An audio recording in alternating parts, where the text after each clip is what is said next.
Hello and welcome to Weekly News Highlights. Let's begin with the keywords that made headlines this week. South Korea's stock market has hit another historic milestone with the benchmark KOSPI closing above 6,000 for the first time as a powerful rally in semiconductors and next-generation tech stocks fuels investor optimism. President Lee Jae-myung held summit talks with his Brazilian counterpart in Seoul on Monday, with the two leaders agreeing to elevate bilateral ties to a strategic partnership and expand economic cooperation. North Korean leader Kim Jong-un was re-elected as General Secretary of the ruling Workers' Party as Pyongyang marked the party congress with a large military parade that notably excluded major weapons displays despite renewed vows to strengthen its nuclear capabilities. President Lee Jae-myung welcomed his Brazilian counterpart to the Blue House for summit talks, where the two leaders agreed to upgrade bilateral relations to a strategic partnership. Our Blue House correspondent Song Yujin has the details. President Lee Jae-myung welcomed Brazilian President Luiz Inácio Lula da Silva to the Blue House on Monday with a warm embrace, reflecting their close personal rapport. Both leaders rose from humble beginnings, having worked as child laborers. Lula's three-day state visit, his first to South Korea in 21 years in what is his third term, began Sunday at Lee's invitation. The summit, their second meeting, opened with a lavish welcoming ceremony with Lula's motorcade escorted by honor guards and a traditional Korean marching band. President Lee and First Lady Kim Hae-kyung greeted the Brazilian first couple wearing outfits in blue, green, and yellow, the colors of Brazil's national flag. The two leaders agreed to elevate South Korea and Brazil's almost 7-decade-long diplomatic ties to a strategic partnership and adopt a 4-year action plan. 또한 식량 안보, 중소기업, 과학기술, 보건의료, 핵심 광물, 에너지 전환, 환경, 우주, 문화에 이르기까지 우리 양국은 광범위한 분야로 양자 협력을 제도화해 나갈 것입니다. I am very pleased to establish this strategic partnership. The 2026 to 2029 Action Plan will serve as an important roadmap for strengthening cooperation between our two countries. Economic cooperation was at the center of the talks.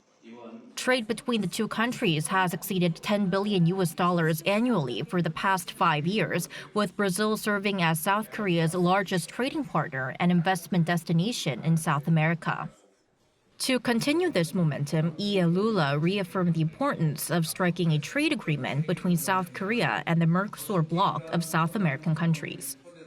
저는 한국과 남미 공동시장 간 무역협정 체결을 위한 협상을 조속히 재개할 필요가 있다는 점을 설명드렸고, 룰라 대통령께서도 무역협정 체결이 기묘한 과제라는 점에 깊이 공감하셨습니다. South Korea is Brazil's fourth largest trade partner in Asia.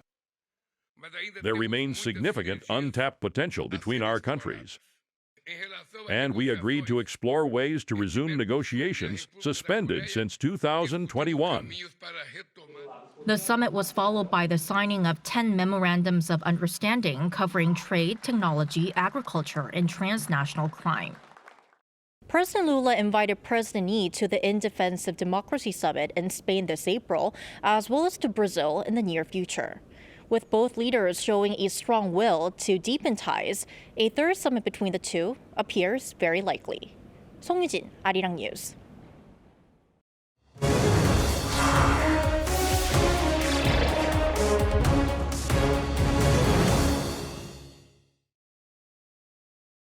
South Korea's local elections on June 3rd will be a critical point for both the ruling and main opposition parties, marking the first nationwide election since the launch of the Lee Jae-myung administration.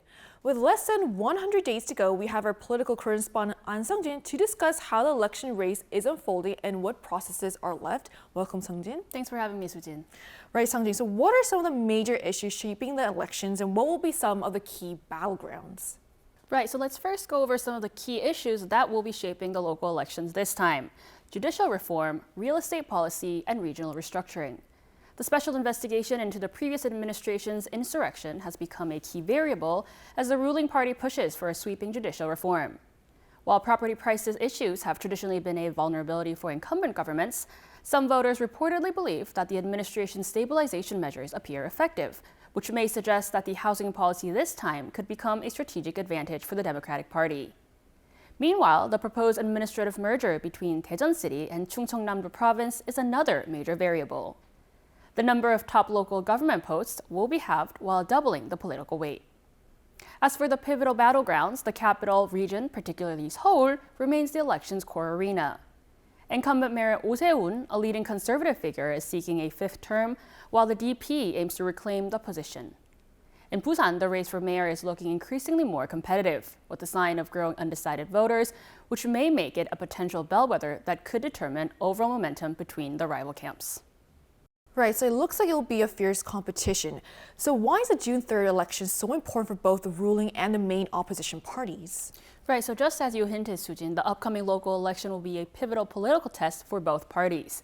With the elections determining the leadership of local governments nationwide, the stakes are high for both. For the ruling party, victory is viewed as essential to maintain its reforms, while for the main opposition party, PPP, the local vote offers an opportunity for a political comeback. For the ruling Democratic Party, it is widely seen as a midterm assessment of the Lee Jae-myung administration's first year in office. The vote will be a reflection of the administration's early policy direction as the party looks to push forward with its tangible achievements during the government's first year. Now, at the same time, it will serve as a crucial moment for the main opposition People Power Party as it tries to recover from internal turmoil. The PPP looks to lay the groundwork for broader conservative rebuilding efforts. Party officials are confident that the June 3rd elections will signal whether voters are satisfied with the new government's direction, suggesting it has confidence in gauging public sentiment since the change in administration. One of the most significant uncertainties lies within the broader ruling party coalition after merger talks between the DP and Rebuilding Korea Party fell through, and discussion shifted toward forming an electoral alliance instead. So Seongjin, until June 3rd, what's left of the election process? Right, so let's take a closer look at the rest of the process for the local elections. Registration has already begun for preliminary candidates for multiple government members, including provincial governors, superintendents of education, and city council members. All candidates must complete their official candidate registration between May 14th and 15th, and once this final list of candidates is confirmed, the official election campaign period begins, where candidates can legally conduct full-scale campaign activities. Soon after, candidate debates and discussions will be held, and early voting will take place nationwide from May 29th to 30th. Now, on the official election day, which is June 3rd, voting will take place at designated polling stations with the ballot counting beginning immediately. As the 100 countdown day begins, the June 3rd local elections will be a defining moment to not only measure the performance of the current administration, but also test the opposition's political grounding, so we will have to keep close attention to it as the results come in. So it looks like we'll have to keep an eye on how the election will unfold in upcoming months. So thank you so much, Seongjin. My pleasure as always, Sujin.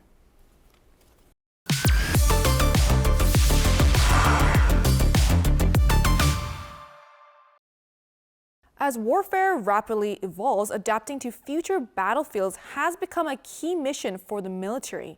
In a first-of-its-kind exercise, the South Korean Army staged a live fire drill featuring a high-tech combat engineer vehicle equipped with an AI-based remote control system.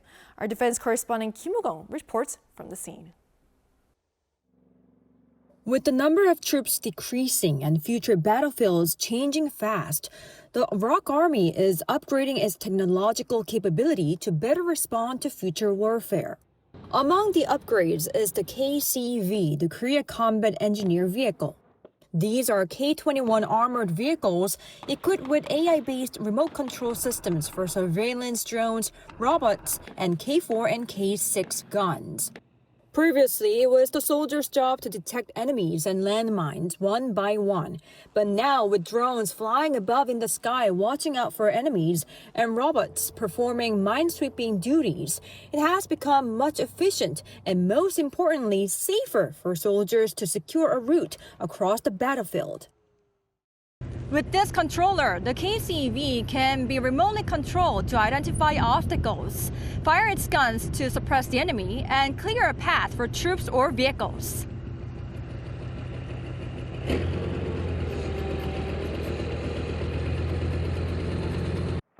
The Army's 11th Maneuver Division staged live fire drills in Yangpyeong on Thursday with these vehicles that are currently under a trial run, showing how these can secure a route while reducing the time taken almost by half. Unmanned systems can enter dangerous areas first, followed by troops once the area is safe, improving both safety and efficiency. A successful drill, but ROK Army plans to get more feedback before these vehicles are sent to the front line. We will keep improving through training and field tests in various environments, building a strong force based on a manned-unmanned system. With this 30-ton armored vehicle designed to minimize troop exposure and casualties, the ROK Army is working to prepare efficiently for changes in the battlefields of the future. Kim Bo-kyung, Arirang News. North Korean leader Kim Jong-un has been unanimously reappointed as the General Secretary of the ruling Workers' Party during its party Congress, while signaling a greater emphasis on economic development alongside continued military strengthening. North Korea's top leader Kim Jong-un has been unanimously reappointed as the ruling Workers' Party of Korea's General Secretary on the fourth day of the 9th Party Congress, according to the Korean Central News Agency on Monday. Under the party's regulations, the party needs to elect its General Secretary, the one to represent and lead the entire party every 5 years. The Congress hailed Kim for building revolutionary armed forces capable of responding to any threat of aggression and fully preparing for any war, saying the regime's war deterrence centering on its nuclear forces has been significantly strengthened despite severe challenges. One expert said Kim's reappointment to the position underlines how Kim successfully managed the crises that were caused by an unexpected pandemic and stabilized the regime. After overcoming the crises highlighted at the 8th Party Congress and achieving major results, the leadership is declaring a shift to a more stable, long-term governing system. While maintaining its stance on strengthening its nuclear capabilities, it is now placing greater emphasis on economic growth and improving living standards, aiming for new achievements not seen in previous times. The state-run media also reported that the Congress adopted revised party rules on Sunday, though no particular details or whether the hostile two-state policy toward South Korea was formally codified. Up to the fourth day of coverage, the key points are very few external messages, limited details about the meeting, and some party personnel changes. As the Congress has not yet concluded, and with the party expected to adopt a decision outlining new policy directions for the next 5 years, the spokesperson added that it remains to be seen whether any messages toward the South or the United States will be issued. Kim Bo-kyung, Arirang News. North Korea wrapped up its 9th ruling party Congress on Wednesday with a large-scale military parade and remarks by leader Kim Jong-un that signaled little prospect for renewed engagement on the Korean peninsula. Choi Young-un reports. Pyongyang held a large-scale military parade on Wednesday night to mark the 9th Congress of the Workers' Party of Korea, but no major weapon systems appear to be on display. It is believed to be the first time in a decade that North Korea has not placed weapons or military equipment at the forefront of a key parade. It can be seen as being in line with a possibility to unveil advanced weapons at future military parades. It may also reflect an intention to calibrate its actions so as not to provoke the U.S., particularly if the dialogue resumes between the U.S. and North Korea. According to the North state-run Korean Central News Agency on Thursday, leader Kim Jong-un presented a report at the 9th Congress, reaffirming the regime's strategic line of bolstering its nuclear capabilities. He reasserted the permanent status of North Korea as a nuclear weapon state and his commitment to maintaining defense capabilities. He vowed to continuously produce nuclear weapons and develop strategic arms, including a seaborne intercontinental ballistic missile. He outlined a new 5-year plan for defense buildup, citing on-land and underwater-launched ICBMs, AI-equipped drones, surveillance satellites, and strategic and electric weapons. Regarding the United States, Kim said there would be no reason not to get along well if Washington recognizes North Korea's status as a nuclear-armed state. He added that the future of bilateral ties between the U.S. and North Korea depends entirely on the attitude of the U.S. At the same time, he described South Korea as the most hostile enemy, ruling out the possibility of dialogue and saying nothing remains in inter-Korean relations except cold calculation and a thorough response based on its own interests. In response, the Blue House reiterated its commitment to peaceful coexistence and shared prosperity on the Korean peninsula, urging both sides to refrain from hostile rhetoric and build mutual respect and trust. The Unification Ministry also expressed regret that Pyongyang reaffirmed its stance of hostile two-states relations and that it didn't respond to the South Korean government's effort to promote peaceful coexistence. 조영은, Arirang News. South Korea's benchmark KOSPI index surged past the 6,000 mark on Wednesday, just a month after breaking through the 5,000 level. Our correspondent Park Junan tells us more. The KOSPI made history on Wednesday by surging past 6,100 during the day and closing at a record high above 6,000, capping off a remarkable rally that has captivated investors worldwide. The benchmark index climbed to close at 6,083, driven by robust gains in key sectors amid global optimism in the technology and automotive industries. Leading the charge were heavyweight stocks like Samsung Electronics and SK Hynix, which built on Tuesday's milestones, where Samsung hit 200,000 Korean won and SK Hynix reached 1 million won. The rises were supported by strong demand for semiconductors, fueled by advancements in artificial intelligence and partnerships in the tech space. Adding momentum were automotive giants Hyundai Motor and Kia, which both jumped sharply on expectations of advancements in robotics and autonomous driving. The two companies are shifting beyond car makers to become physical AI companies.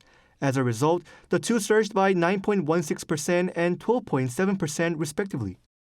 Hyundai Motor's identity changes entirely depending on whether it is viewed as a legacy automaker or a core player in physical AI. Through its recent partnership with NVIDIA, the company has gained confidence that its technological capabilities could advance to a level approaching that of Tesla. KOSPI's 6,000 comes just over a month after it first crossed 5,000 on January 22nd, marking the fastest 1,000-point gain in its history. The index has soared more than 44% year-to-date, outpacing all major global markets and claiming the world's top return rate. Amid the significant stock rally, concerns do linger about sustainability. The rally's heavy reliance on just a few megacaps like Samsung and SK Hynix raises concerns. But an expert claims that it is the mega-cap companies that have the money and technology to dominate the market, which is universal in many countries. When it comes to AI technology, companies without sufficient capital simply cannot get close. Firms that rank within the top 10 by market capitalization are, in a sense, our national champions. For now, the priority is survival. Discussions about sharing the gains can come after they secure their position. While some domestic and international securities firms have raised year-end targets to as high as over 8,000, short-term volatility triggered by concerns over a tech bubble or external disruptions beyond the Korean market could still challenge the KOSPI's ongoing rally. Park Junan, Arirang News. The Bank of Korea has frozen its key interest rate at 2.5%, pointing to stronger than expected economic growth while warning of lingering risks tied to the industry as well as the economy. Our economics correspondent Kim Do-yeon has the details. The Bank of Korea has yet again frozen the benchmark interest rate at 2.5%. The decision came unanimously on Thursday after a Monetary Policy Board meeting. With inflation expected to remain stable near the target and growth projected to improve at a stronger than expected pace, risks to financial stability remain. The board, therefore, judged it appropriate to maintain the current base rate while assessing domestic and external policy conditions. Entering 2025, the benchmark rate stood at 3.0%. Since May last year, the board hasn't changed the rates for 6 Monetary Policy Committee meetings. And looking at the first ever revealing of a 6-month projection by the board, the rate is not likely to be changed for the foreseeable future. With each of the 7 Monetary Policy Board members getting 3 votes, more than a third of the 21 projection votes stood at 2.50%. Meanwhile, the Bank of Korea raised the economic outlook, forecasting 2% growth this year, 0.2 percentage points higher than its November outlook of 1.8%. Domestically, while construction investment remains sluggish, private consumption has continued its recovery, driven by improved economic sentiment and income conditions, such as wages. Exports sustained high growth led by IT sectors, including semiconductors and computers, despite the impact of tariffs. In fact, the BOK explained that IT manufacturing itself contributed around 0.7% to the growth rate this year. Around half of that comes just from chip exports. On the other hand, there remain risks in the industry as well as the economy. In fact, the fast growth in AI and tech was one of the factors the governor picked as a reason behind the intensified economic polarization. While the industry grows, non-IT sectors, especially construction, are struggling at the moment. Plus, with the rise in the stock market and with most of the investment done by the wealthy and institutions, the wealth gap could widen further. As for inflation, the central bank also raised the forecast for this year to 2.2%, a 0.1 percentage point higher than last November's. The bank explained it was due to upward cost pressures on some items, including electronic devices, while the rate will be subject to change with the changes in oil prices, exchange rates, as well as the government's efforts to keep prices low. Kim Do-yeon, Arirang News.